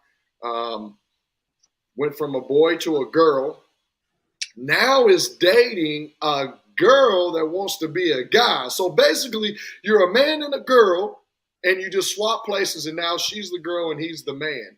And now y'all are dating. So to me, what was the reason that you are dating exactly? If you was a man, you'd be dating a girl. Now you portray yourself as a girl and you're dating a girl now portraying as a boy. I can't understand that. And that maybe I'm wrong for that. Maybe I'm misspeaking. But to me, it just doesn't make sense. You know, if you want to be gay, that's fine. I got gay people in family. And trust me, I'm 100% supportive. And I'm glad that those people in my family and outside of my family have enough courage to go outside of the norm and be themselves and be freely about it. 100% in support of that. However, if you're gay, be gay. Why are you changing science? God created you as a male and he created you as a female. He gave you an outside part or a part that goes on the inside. Why are you trying to change that up? You know, I don't believe that you can believe in the Bible and want to change your whole identity from a male to a female. So let's go here then, because we ain't gonna go religion and politics, but in the day and age we live in, some of these people don't believe in the Bible. Facts. Some of these people don't believe in God. Facts. Now, that's not neither here nor there, and I don't wrong nobody for their religious preference, right? But one thing that I've realized, especially in dealing with these kids nowadays, is that social media, TV, movies has swayed the way, cartoons too, but cartoons been doing that since we was kids. If you pay attention to Disney. Not as explicit as they doing now though, Black. Yeah, are you crazy? All you got to do is go look at cartoons that we grew up on. You're going to see all kinds of shit they put in there and you didn't pay attention to it. For real. But dealing with so many kids, you know what I'm saying? Dealing with so many kids now, a lot of these kids going through their maturity and pubescent or puberty ages. When we were young, we had men of masculine ages teaching us how to be men. We had women of feminine ages teaching women how to be women, right? Nowadays, we don't have so much of that. Now, they're being taught how to be man or woman by social media. You understand? And now in that puberty stage, when that young adult or teenager is trying to figure out who they are, y'all remember those days when I'm trying to figure out who I am and be comfortable in my own skin and build my own confidence, when I'm getting outside influence telling me that I should be feeling this, or if I feel this, then that means I am A. And if I feel this, then that means I am B. Then you get a lot of kids out there now, based upon what they're being told about themselves, are making decisions on who they are. Well, coach, I was reading this thing on TikTok and it said if I'm A, B, and C, then I'm gay. So I just decided that I was going to be gay. Well, does that mean you're gay, or were you influenced in believing because you felt a certain kind of way in your puberty years that you was gay? You understand? I think a lot of it has to do with these young people trying to figure out who they are, and because they're being bombarded with an agenda from outside of the home, now these kids are trying to figure out whom they are and where they are. And I get it. I mean, to each his own. I'm a little different than you, OB, when you say a boy transgender to a woman and a woman transgender to a man, and they got together and now the roles are reversed. I just seen something on social media the other day where the boy is pregnant and the girl is standing behind him. And at first I tripped out because I didn't know it was a transgender picture. So I was like, huh? The guy's pregnant? How'd that happen? Then I read more into it and was like, oh, the guy was a girl. And the girl was a guy. And they switched roles. He got the guy pregnant, which was a girl. You know what I mean? So now there's a guy walking around pregnant as hell, right? But he was actually a girl at one time. Still got his girl parts and everything. You know what I mean? So to each his own, man. Whatever they want to do, they want to do. That's their business. People could say that about me. Whatever Randy do, he do. That's his business. And I don't judge nobody because I'm not God. You feel me? But I do be a little confused like you, brother, in just the agenda that's being pushed on our youth nowadays. You know what I mean? Not so much of why they are doing it, or if you want to be gay, why are you doing it? Like, I don't have those questions, because in each his own. We all do things where I might quit, like, OB, why you go to China for, bro? You could have did that shit here, but he chose to go to China. You feel me? That's on him. That's not on me. You feel what I'm saying? So in that, I just take into account sometimes that there's an agenda being pushed, and it's being pushed on our youth at such a heavy bombardment that I can see where these kids are confused. I can understand why these kids not real sure on where they're going, especially in their adolescence, puberty growth. Like, it just makes a lot of sense to me. You know what I mean? It is a bit confusing, but I can see why it's happening the way it's happening. You know what I'm talking about? My, what you got? My thing is, and this might be an unpopular opinion, but like, that's your choice. I know some people are like, no, but I felt it that I was born to be a boy or something like that. But like, I'm like, no, for me, I feel like that's your choice. So if that's your choice, that you decide that you want to be a boy or you want to be a girl, and that's not what you were born with, then you need to know that those choices come along with consequences. So you might have been born a boy and you feel like, I want to be a girl. Well, I'm sorry. If you want to go run track, what were you born with? You were born with a penis. Okay. Well, then you can run and look like a girl, but you're still on the boys team. I'm sorry. That's just me. And, I feel like that about a lot of things. I feel like a lot of stuff is a choice, or they think it's cool and they want to be accepted because they're not accepted with this crowd. So let me go and be with this one because they're accepting me more. And then, influence. So that's just me. That's how I feel on it. Factual. No, I agree. Factual. I totally agree. I think it's got a lot to do with being comfortable in their own skin, and definitely of acceptance. You know what I mean? I feel a certain kind of way. One thing social media did, in my perspective, one thing social media did is that when we were kids, and I'm gonna say this, it's gonna sound crazy, but whatever. But when we was kids, the weirdos or the different people, they was at home. They stayed at home. That's where their parents kept them. You didn't really see them in society. Their opinions weren't heard a lot. I'm just keeping it 1,000. You know what I'm talking about? It just wasn't. You just didn't hear from a lot of people that had different opinions than what the mass majority of people thought, right? Let me say it that way so not to offend anybody, right? No, and then now it's like if you come out and you have this revelation, then it's like, oh my God, you're so brave. You're so brave because they're on this platform. But everybody got a platform now. Everybody can get right on their social media and say whatever the hell they want to say. Feel me? And feel good about it. And again, freedom of speech, right? But I agree with Mama in that, well, freedom of choice and freedom of speech, there's consequences that come with that. You know what I mean? There's things that there's obligations that you got to uphold. There's things that you got to be aware of, that you made this choice and now you are accountable for that choice. You know what I'm saying? And I don't want to deal with this because they're looking at me funny, but you made that choice. If you came out of the closet and you were gay, you came out of the closet to tell people you were gay. Now you upset that people don't talk to you no more, don't deal with you because you're gay. You can't be upset because you made the choice to come out and tell people that. Everybody's opinion don't matter. It's one thing I've learned as I've gotten older. You know what I mean? As a kid, we used to say opinions is like assholes. Everybody got one, right? But now I'm a lot older where I'm like, yo, everybody got an opinion and you got the right to your opinion, just like this show. But that don't mean our opinion even matters. Somebody could be watching the show right now and be like, oh, I totally disagree. And you got that right to disagree because our opinions really don't matter in your choice. What you want to do in life is what you want to do in life. Our opinion does not reflect or deflect you from doing what you want to do in life. You feel me? So I feel like we need to, all of us, not just the panel, but all of us as a culture, people, earthlings, all together, is a lot of our judgmentalness. We need to sit back on that a little bit. You know what I mean? If we're going to be judgmental about certain things, then we need to be judgmental about everything. You know what I'm saying? If we're going to judge people about transgenders or being gay, then let's be judgmental when we talking politics or when we talking church, when we talking equal pay, when we talking equal rights. Like, let's be judgmental about everything, not a few select things. You feel me? Let's not pick and choose where we want to judge somebody, because I feel like it's a whole lot of things we can have this conversation about and talk about being judgmental. You feel me? Right.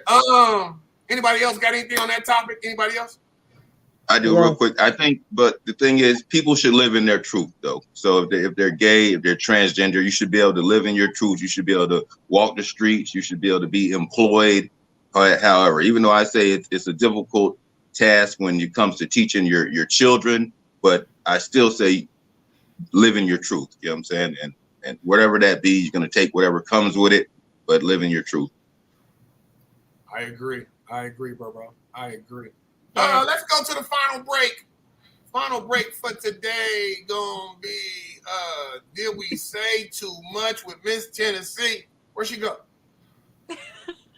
Damn, she left before her segment came on. Oh, there she go. I'm about to say, damn, Tennessee. No, I don't know why it's hot day today. My job has been blowing me up. I do apologize, and I can't ignore them because I'm the general manager. So, you fancy, huh? Ooh, you put that out there. That was a plug, wasn't it? You might as well go ahead and plug that whole thing. You the general manager at where, sis? Where you the general manager at? I'm sorry, y'all. Firehouse Subs. A whole lot of Pine Charleston.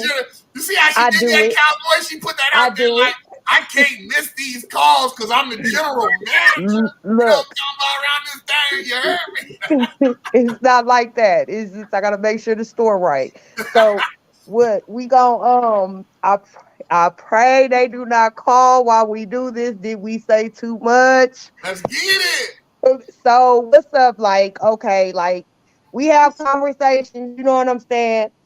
And my conversation of this week was, oh my God, relationships and different relationships. And pretty much emotional intimacy and physical intimacy. And y'all see how I stretched that out, right? Because that intimacy word is like, hey, it goes both ways. It could be non-sexual and it could be sexual. Well, with me, it's the physical. So I don't too much carry in on the emotional because I pretty much cut that stuff off. I ain't trying to, you know what I'm saying, catch fiddles, cuddle up, and build emotions with my intimacy. I'm not trying to get caught up.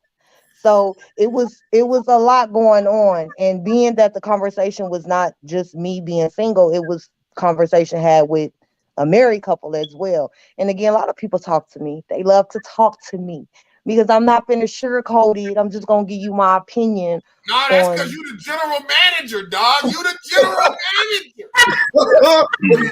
The boss.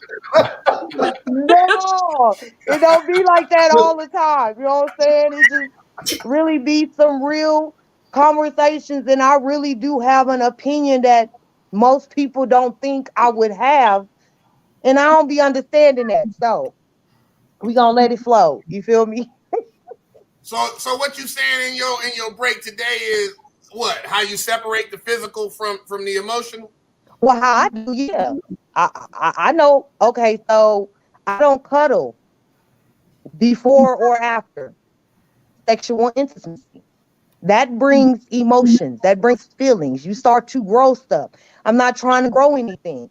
I'm with the wham bam, thank you, ma'am. I give you a towel, you wipe up, I throw it away, and you get going on about your business. Damn, you throwing away your facial towels? You throw away, you got big one. You definitely no. So I keep a roll of tissue. Like that. You just I keep a roll of tissue. The tissue rolls is for the condom. The towel is soap and water. Wipe your functions, put your clothes on, and go on to your business. You understand what I'm saying? I don't have time. It ain't even time. I just don't.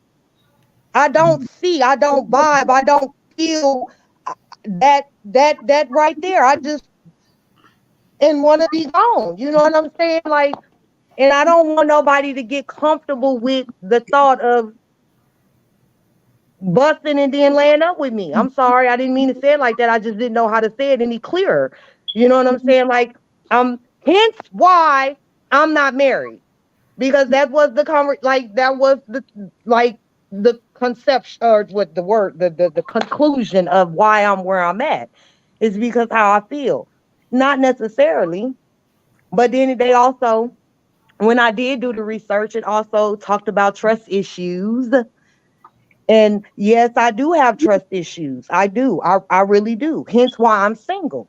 And I don't feel I should put that on anybody else. And my emotions with my trust issues will have me wanting to do what that woman did, what we talked about last week, cut your stuff off. So I separate the two because I can't deal with that. And I'm good with that. I'm fine with that. I just, like I said, I don't need the extra stuff. And it's easy for me to do it because I've trained myself to separate the emotions from the physical. And it's been a good physical run for like 13 years. So I'm good with that. What you got, Ray, son? I just like to, hey, bringing that hot towel and soapy towel. Hey, salute to you. Salute to you. But I don't want you to leave and your stuff ain't clean. You know what I'm saying? I'm cutting y'all off right now because we talking about 11 inches and we talking about soapy towels. We're not. We're I don't not. know what's up with y'all in every episode. You know what I'm talking about? No. What I'm really saying is we're not. That's like a quiet secret that men enjoy. Men enjoy a female getting up and bringing you a hot, warm towel to clean yourself up. You know what I'm saying? And things like that. That's why I'm really saying that. So yeah. No, I agree. No, I know where you're going. I know I'm just being, you know me. I'm just being smart. But that's right. Actual. If I lay down with you and we finish doing what we're doing, and you roll over and go to sleep, and you don't clean this thing off, you know what I'm talking about? Then I'm gonna be looking at you kind of funny, like I got to get up and go do this myself. You just wait for the next time. It won't be no next time. You heard me? Thank you for telling me that because I didn't know that. I just felt it upon myself to do that because I don't know where you going when you leave here. And I don't want no calls and no, like it was just a protection call for myself. Thank you. Thank you. Thank you. Did we say too much? Did we say too much? That's correct. That's why I gave Tennessee, did we say too much? Because she's going to take it all the way to the fullest. She's trying to prevent from somebody else's girlfriend getting mad when you get home and smelling like Tennessee. That's crazy. We muting Tennessee right now because we're not going to even talk about who she got coming and going and how she helping clean up so that neither one of them get caught. That's crazy right now. You know what I'm talking about? Now you on mute, sis. No, we done muted you, sis. You are on probation for the next 2 minutes. You ain't got nothing to do but sit there for the next 2 minutes because that's crazy. But I appreciate you for doing what you do, sis. You know I love you to death. You know what I'm talking about? Not only are you the general manager, you know what I'm talking about, but you also the vice president of Crown Public Entertainment, LLC. So I appreciate you keeping it clean, washing up, mopping, and soaping. You know what I'm talking about? Do what you do, girl. I appreciate you. You heard me? Right. I appreciate you. On the flip side of that, you know, it's usually the female that wants that emotional cuddle after sex. You know what I'm saying? It's usually it seems like it's the guy that wants to get up out of there real quick if they're not in a such and such relationship. I think it could be both ways. I done met some women that's what they own. Like, yo, I just want to spend a little time with you and get up and leave. You know what I mean? I don't want you calling me 4 or 5 times a day. I don't need you texting me like crazy. You know what I'm talking about? I don't need you interrupting my day. When we see each other, and that's cool. You feel me? I done had some women that's super clingy. Like, yo, when we did what I did and we knew what it was, yet you still here in my bed laying up. You don't want to go home. You asking me, am I hungry? What you talking about? That 3 hours ago we finished. Why are you still here? What is you doing? You know what I'm talking about? I done had that too. You feel me? Now, let's keep it all the way 1,000. I done been the man that I'll pull up on a booty call and it's smash, get it, and I'll holler at you later on. You know what I mean? I done been that dude too. You feel me? So I get both perspectives of it.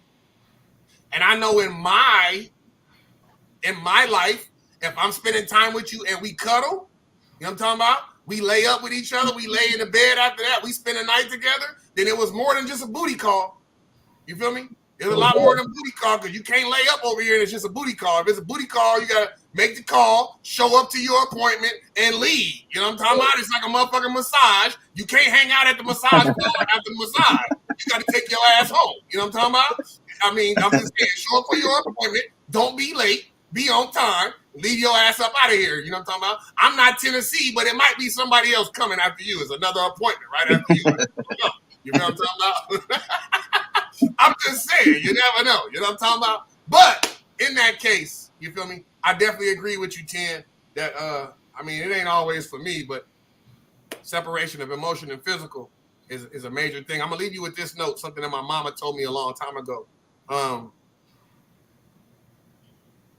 When you having sexual intercourse, when a woman allows you to enter her body, let's think about it for a minute. I'm about to get a little deep. Forgive me for going so deep right now. Pause. When a woman lets you enter her body, you're doing just that. You're entering her body, her soul, her most innards of places. You feel me? So I feel like a lot of us men, don't get me wrong, because I say again, I've been one of those men at one point in my life, but a lot of us men really need to take into consideration that you're sharing souls with people. And I don't know about y'all, but I don't want to share souls with too many people. You feel me? Some people got bad souls. Some people got bad energy, bad spirits on them. And you inserting yourself into somebody else and intertwining y'all soul together ain't always healthy. You understand? You might leave that thing with more than just an STD, just to keep it 1,000 with you. You feel me? You could end up leaving with your soul being manipulated in a certain kind of way where now you not who you used to be. You feel me? I'm just speaking on it. You understand? We need to be more careful. My mama taught me that. You know what I mean? My mama really the one that put me on. Like when a woman gives you the opportunity to lay down with her, she's inviting you to enter her soul, into her most deepest. You know what I'm talking about? You see what I'm doing right here? I'm just saying the most deepest of her. You know what I'm talking about? Her most innards. You entering into, you feel me? And yeah, you know what I'm talking about, Tennessee. You see what I'm doing over here. So if you not, you know what I'm saying, really ready to be in that moment, you know what I'm talking about, deep in that moment, you know what I'm talking about, then you should really stay away from that moment. I'm going to go ahead and talk about that and get up off of here. You feel me? Everybody laughing at me and shit. But I'm just saying. Soul ties. You know what I'm talking about? Real talk though. Real talk though. It be so deep, it put a dent in the bed to where you just go deep. Oh, wow. I thought she was on punishment. How is she talking? How is she talking? I put her on mute. She's not even supposed to be able to talk. That's crazy. See what I'm saying? Way too much. You see what I'm saying? Hey, listen, man. That is our show today, man. Did we say too much? What you need to know about hip hop? You fancy, huh? You know what I'm talking about? From my guest panel to everybody, you dig what I'm talking about? I truly appreciate everybody. You know what I mean? Thank you again for everybody showing up. Before I let my guest panel get up out of here, everybody say deuces. Deuces. Deuces. You know what I'm talking about, man? Hey, I really love it. Y'all have no idea, for real, how much I really, really love this show, man. Like, y'all really don't get it. Like, I love my guest panel. I love what they doing. I love the conversations we have. Y'all have no idea, man. I really love what we doing around here, man. If you love what we doing, man, subscribe to the YouTube channel. Drop a like, man. Hit the notifications. If you watching us or viewing us on Facebook, like, comment, share. You know what I'm talking about? We got a bunch of people from all over the world, man, partaking in every kinds of walks of life, man. So share this thing, man. Everybody's trying to fan build. Everybody's trying to brand build. Everybody's trying to keep promoting what we doing, man, and separately and together. So I appreciate everybody chiming in. From me to you and my guest panel, my family and friends from Crown Republic Entertainment, LLC, Crown Music, everything that's everything, you know what I'm talking about? Real conversation happens here. Real serious conversation happens here. Real people talk here. You heard me? And from me to you, I appreciate y'all, man. I hope y'all have a great day. Enjoy your Sunday. See y'all soon.